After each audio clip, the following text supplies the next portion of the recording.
আসসালামু আলাইকুম। শুরুটা হয়ে গেল কি, সারা দেশে 34টা পেস্ট মার্কেটে আছে, তার মধ্যে 26টাতে মাইক্রোপ্লাস্টিক।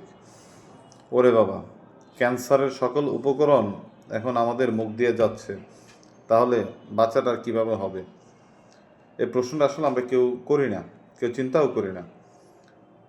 এটা তো একদিনের বিষয় না। বিভিন্ন প্রতিষ্ঠান, বিভিন্ন সংস্থা এই মেসেজগুলো কিন্তু দিয়ে যাচ্ছে যে আসলে আমরা এই দাঁত ব্রাশ করি, দাঁতের এই পেস্টের সাথে এই ফ্লোরাইড, তাছাড়া মাইক্রোপ্লাস্টিক এগুলো কিন্তু যাচ্ছে। তো আসলে আমরা এটা নিয়ে সচেতন হচ্ছি না। যদিও গভর্নমেন্টের একটা সংস্থা এই তথ্যটা প্রকাশ করছে, কিন্তু দেখা যাবে দুদিন পর আবার আমরা ভুলে গেছি এটা নিয়ে। এটা নিয়ে গভর্নমেন্টে হয়তো ভালো কোনো পদক্ষেপ আমরা দেখব না। যদি দেখি তাহলে বলবো আলহামদুলিল্লাহ, খুব ভালো একটা উদ্যোগ নিয়েছেন, কারণ বাংলাদেশ থেকে এই জিনিসগুলোর বিরুদ্ধে আসলে কথা বলা দরকার। তো আশা করি আসসালামু আলাইকুম। গভর্নমেন্ট ভালো একটা ভূমিকা রাখবে, আর এজন্য আমাদের জনগণের জন্য অনেক বেশি ভালো একটা সুফল বয়ে আনবে বলে আশা করি।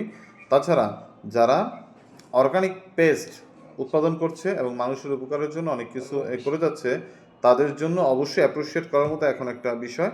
আর আমরা এখন থেকে আসলেই সবাই অর্গানিক পণ্যর দিকে ঝুঁকবো, কারণ যে হারে মাইক্রোপ্লাস্টিক, ফ্লোরাইড সহ যত কেমিক্যাল আমাদেরকে গ্রাস করে নিচ্ছে, ভাই এখান থেকে বাঁচতে হবে।